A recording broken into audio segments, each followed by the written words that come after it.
السلام علیکم ورحمۃ اللہ وبرکاتہ. نحمده ونصلي على رسوله الكريم اما بعد فاعوذ باللہ من الشیطان الرجیم. بسم اللہ الرحمن الرحیم. رب اشرح لي صدری ويسر لي امری واحلل عقدۃ من لسانی یفقهوا قولی. ہماری آج کی گفتگو کا عنوان ہے ریممبرنس آف اللہ، اللہ کی یاد، اللہ کا ذکر. اللہ سبحانہ وتعالیٰ نے ہمیں ایک بہت خوبصورت دل دے کر پیدا کیا ہے جس میں احساسات ہیں، محبت ہے اور بہت سے جذبات ہیں. جب انسان اپنے ان جذبات کو اللہ سبحانہ وتعالیٰ کے لیے خالص کر لیتا ہے تو اسے ایمان کی حلاوت نصیب ہوتی، اس کو سویٹنس آف ایمان نصیب ہوتی. اس کے لیے ہمیں ذکر کے بہترین طریقے بتائے گئے. آئیے صحیح مسلم کی ایک حدیث کی روشنی میں ہم اللہ کی یاد کی فضیلت کے بارے میں کچھ باتیں کریں گے. تو سب سے پہلے حدیث سنتے ہیں. ذهب أهل الدثور بالأجور عن أبي ذر رضي الله عنه أيضا أن ناسا من أصحاب رسول الله صلى الله عليه وسلم قالوا للنبي صلى الله عليه وسلم يا رسول الله ذهب أهل الدثور بالأجور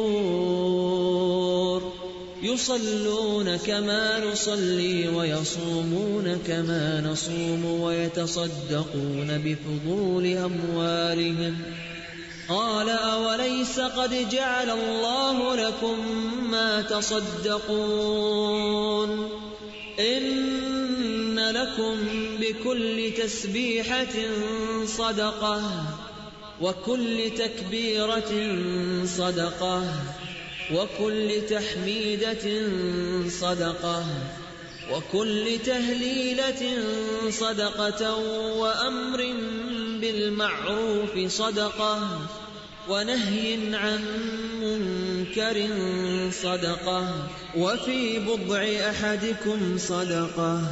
قالوا يا رسول الله أيأتي أحدنا شهوته ويكون له فيها أجر؟ قال أرأيتم لو وضعها في حرام أكان عليه وزر؟ فكذلك إذا وضعها في الحلال كان له أجر. ابو ذر رضی اللہ عنہ سے روایت ہے کہ رسول اللہ صلی اللہ علیہ وسلم کے ساتھیوں میں سے کچھ لوگوں نے نبی صلی اللہ علیہ وسلم سے عرض کیا، اے اللہ کے رسول، مالدار لوگ سارا ثواب لے گئے. وہ نماز پڑھتے ہیں جیسا کہ ہم نماز پڑھتے ہیں، وہ ہماری طرح روزہ رکھتے ہیں اور اپنے زائد اموال میں سے صدقہ کرتے ہیں. آپ نے فرمایا، کیا اللہ نے تمہارے لیے وہ چیز نہیں بنائی جس سے تمہیں بھی صدقے کا ثواب ہو؟ ہر تسبیح صدقہ ہے، ہر تکبیر صدقہ ہے، ہر تعریفی کلمہ یعنی حمد و ثنا اللہ تعالیٰ کی الحمدللہ کہنا صدقہ ہے، اور لا الہ الا اللہ کہنا بھی صدقہ ہے، اور نیکی کا حکم کرنا صدقہ ہے، اور برائی سے منع کرنا صدقہ ہے. تمہارے ہر ایک کی شرمگاہ میں صدقہ ہے. صحابہ نے عرض کیا، اے اللہ کے رسول صلی اللہ علیہ وسلم، ہم میں سے کوئی اپنی شہوت پوری کرے تو اس میں بھی اس کے لیے ثواب ہے. فرمایا، کیا تم دیکھتے نہیں اگر وہ اسے حرام جگہ استعمال کرتا تو وہ اس کے لیے گناہ کا باعث ہوتا، اسی طرح اگر وہ اسے حلال جگہ استعمال کرے تو اس پر اس کو ثواب حاصل ہوگا. ایک اور روایت میں آتا ہے، ابو ہریرہ رضی اللہ عنہ کہتے ہیں کہ فقراء صحابہ نبی صلی اللہ علیہ وسلم کی خدمت میں حاضر ہوئے اور کہا کہ امیر لوگ بلند درجات اور ہمیشہ رہنے والی جنت حاصل کر گئے. جس طرح ہم نماز پڑھتے ہیں وہ بھی پڑھتے ہیں، جیسے ہم روزے رکھتے ہیں وہ بھی رکھتے ہیں، لیکن مال و دولت کی وجہ سے انہیں ہم پر فوقیت حاصل ہے کہ اس وجہ سے وہ حج کرتے ہیں، عمرہ کرتے ہیں، جہاد کرتے ہیں، صدقہ دیتے ہیں، اور ہم محتاجی کی وجہ سے ان کاموں کو نہیں کر پاتے. اس پر آپ نے فرمایا، کیا میں تمہیں ایک ایسا عمل نہ بتاؤں کہ اگر تم اس کی پابندی کرو گے تو جو لوگ تم سے آگے بڑھ چکے ہیں تم انہیں پالو گے، یعنی تم بھی اس ریس میں کامیاب ہو جاؤ گے. اور تمہارے مرتبے تک پھر کوئی نہیں پہنچ سکتا، اور تم ان سب میں سے بہتر ہو جاؤ گے سوائے ان کے جو یہی عمل شروع کر دیں. اور وہ کیا ہے؟ ہر نماز کے بعد 33 بار سبحان اللہ، 33 بار الحمدللہ اور 33 بار اللہ اکبر کہنا. یعنی ان کلمات کی پابندی، ان تسبیحات کی پابندی نماز کے بعد انسان کے درجات کی بلندی کا ذریعہ بنتی ہے، اور بہت سے وہ اور عمل نیکی کے جو عام حالات میں انسان نہیں کر سکتا، وہ ان تسبیحات کی پابندی کے ذریعے ان کا اجر حاصل کر لیتا ہے. لیکن اکثر ایسے ہوتا ہے کہ بہت سے لوگ نماز کے بعد فوراً ہی اٹھ جاتے ہیں مصلی سے. دل گھبرانے لگتا ہے اس تسبیح سے. شیطان اس سمپل سے کام کو جس میں 1.5 منٹ سے بھی زیادہ نہیں لگتا، یعنی 33 ٹائم اگر آپ آرام سے بھی سبحان اللہ کہیں تو میکسیمم ٹائم جو آپ کو لگے گا 1 منٹ اور 30 سیکنڈ لگیں گے. لیکن وہ وقت ہمارے لیے شیطان اتنا مشکل بنا دیتا ہے کہ وہ لگتا ہے پہاڑ ہے. لیکن جو لوگ اس کو کرنا چاہیں اللہ تعالیٰ ان کے لیے آسانی بھی کر دیتا ہے، اور اگر اجر سامنے ہو تو پھر کچھ بھی مشکل نہیں. کتنے ہی لوگوں کی خواہش ہوتی ہے کہ ہم حج پہ جائیں، عمرے پہ جائیں، کوئی بڑے بڑے خیراتی ادارے بنائیں، کوئی کام کریں، لیکن وہ نہیں کر پاتے. اور جو کرتے بھی ہیں تو وہ جانتے ہیں کہ اس کے پیچھے کتنی بڑی ایفرٹ لگتی ہے. لیکن بعض اوقات چھوٹی چھوٹی نیکیاں جن پر انسان پابندی اختیار کرتا ہے، استقامت اختیار کرتا ہے، ان کا اجر و ثواب کہیں زیادہ ہوتا ہے. کیونکہ اس میں ذکر تو اپنی جگہ ہے، ریممبرنس آف اللہ تو اپنی جگہ ہے، لیکن خصوصی طور پر اس کی جو پابندی ہے کہ مستقل مزاجی کے ساتھ اس کو کرنا، یہ اس کامیابی کی ہے. یہاں جن صحابہ نے آ کے نبی صلی اللہ علیہ وسلم سے عرض کیا، ان کا مقصد کوئی حسد نہیں تھا، کوئی شکایت لگانا نہیں تھا، کوئی کمپلینٹ یا کوئی فرسٹریشن کا اظہار نہیں تھا، بلکہ ان کو شوق تھا کہ اجر میں آگے بڑھ جائیں کسی طرح. کیونکہ تو اللہ کا حکم بھی ہے نا، فاستبقوا الخیرات، نیکیوں میں دوڑ لگاؤ، نیکیوں میں ایک دوسرے سے آگے بڑھو، اور جو آگے بڑھیں گے وہ آگے ہی جانے والے ہیں. والسابقون السابقون اولئک المقربون، کہ آگے جانے والے بس آگے جانے والے ہیں، اور یہی مقرب لوگ ہیں. یعنی ان لوگوں کو اللہ تعالیٰ کا قرب نصیب ہوگا. لیکن عموماً ہم دنیا کے معاملے میں تو مقابلے کرتے ہیں، لیکن آخرت کے معاملے میں ہم بہت سست رہتے ہیں. اچھا ابھی تو بہت وقت ہے، ابھی میرا یہ کام ہے وہ کام ہے، اور پھر ان نیکیوں کو بھول جاتے ہیں. تو اس لیے بہت ضروری ہے کہ ہمیں ان تمام چیزوں کا علم ہو جس میں انسان عمل کے بعد اللہ کا قرب حاصل کر سکتا ہے.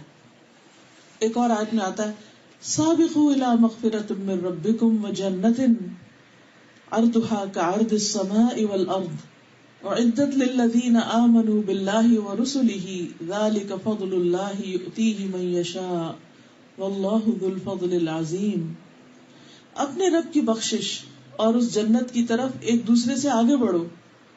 یعنی اللہ تعالیٰ تمہیں بخشش کی طرف بلاتا ہے، جنت کی دعوت دیتا ہے، یعنی دوسرے لفظوں میں نیک کام کرنے کی دعوت دیتا ہے کہ آؤ یہ اچھے اچھے کام کرو تو میں تمہیں معاف کر دوں گا، میں تمہارے درجے بلند کروں گا، تمہیں جنت الفردوس عطا کروں گا. فرمایا وہ جنت جس کی چوڑائی آسمان اور زمین کی چوڑائی کی طرح اتنا بڑا گھر ہے، وہ ان لوگوں کے لیے تیار کی گئی ہے جو اللہ اور اس کے رسولوں پر ایمان لائے. یہ اللہ کا فضل ہے، وہ اس کو دیتا ہے جسے وہ چاہتا ہے. یعنی ہر ایک کو یہ نصیب نہیں ہوتا، اور اللہ تعالیٰ بہت بڑے فضل والا ہے. اللہ سبحانہ وتعالیٰ بعض پیغمبروں کی صفت بیان کرتے ہوئے یوں ارشاد فرماتے ہیں وَزَكَرِيَّا إِذْ نَادَى رَبَّهُ رَبِّ لَا تَذَرْنِي فَرْدًا وَأَنْتَ خَيْرُ الْوَارِثِينَ فَاسْتَجَبْنَا لَهُ وَوَهَبْنَا لَهُ يَحْيَىٰ وَأَصْلَحْنَا لَهُ زَوْجَهُ إِنَّهُمْ كَانُوا يُسَارِعُونَ فِي الْخَيْرَاتِ وَيَدْعُونَنَا رَغَبًا وَرَهَبًا وَكَانُوا لَنَا خَاشِعِينَ. اور زکریا جب اس نے اپنے رب کو پکارا، اے میرے رب مجھے اکیلا نہ چھوڑ، اور تو سب وارثوں سے بہتر ہے. یعنی سب وارث چلے جائیں گے، ختم ہو جائیں گے، لیکن تیری مملکت اور تیری حکومت اس کو کوئی زوال نہیں، تو ہمیشہ باقی رہے گا. فرمایا تو ہم نے اس کی دعا قبول کر لی اور اسے یحییٰ عطا کیا، اور اس کی بیوی کو اس کے لیے درست کر دیا. بے شک وہ نیکیوں میں جلدی کرتے تھے. یعنی ان کی خوبی کیا تھی کہ وہ نیکیوں میں بہت آگے بڑھتے تھے، دیر نہیں لگاتے تھے. انتظار نہیں کرتے تھے، اور ہمیں رغبت اور خوف کے ساتھ پکارتے تھے. یعنی ایک طرف اللہ سبحانہ تعالیٰ سے ڈرتے تھے اور دوسری طرف امید بھی رکھتے تھے، اور وہ ہمارے لیے عاجزی کرنے والے تھے. یعنی جہاں اللہ کا حکم سامنے آیا وہی جھک گئے، پھر اپنی مرضی نہیں. اب ہم بعض اوقات سوچتے ہیں کہ اچھا یہ تو انبیاء کرام تھے اور یہ نیکیوں میں آگے بڑھنے والے تھے اور یہ تو گزر چکے، آج کے دور میں کون ایسا کر سکتا ہے؟ نہیں، آج کے دور میں بھی ہو سکتا ہے، کیونکہ نبی صلی اللہ علیہ وسلم نے فرمایا میری امت کے ہر دور میں سابقون ہوں گے، ہر دور میں. تو آج کا دور خواہ کتنی ہی خرابیوں کا اور برائیوں اور فساد کا، لیکن آج بھی ایسے لوگ موجود ہیں کہ جو نیکی کے کاموں میں سستی نہیں کرتے، وہ دوڑ دوڑ کر بھاگ بھاگ کر آگے جاتے ہیں اور اپنے رب کو راضی کرتے ہیں.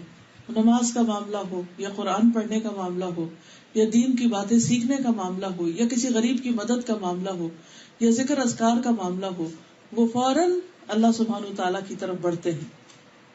اور یہاں خاص طور پر نیکیوں میں آگے بڑھنے کے لیے صدقے کا حکم دیا گیا.